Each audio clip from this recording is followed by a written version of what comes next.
Police in one of the largest cities in the U.S. have been torturing Black people at an unofficial secret warehouse. But that's not even the worst of it. 7,000 people who've gone through it have quite literally disappeared. In 2015, news broke that Chicago police had been detaining people in an off-the-books interrogation warehouse where only half of their arrests were actually reported. The warehouse is called Holman Square, and according to attorneys, advocates, and victims, it might be one of the scariest places in the country. Why? Detainees said they were handcuffed and held in rooms for days at a time without food, water, or access to legal counsel. Many also cited being sexually violated, beaten up with phone books, and electrocuted. But how did they get there in the first place?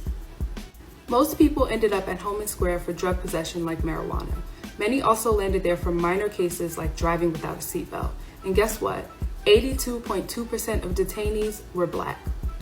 It's impossible to know where many of the detainees are now. There's no public record. So last summer, protesters called for the facility to be shut down, but the Chicago Police Department pushed back, saying that Holman Square is fully functioning.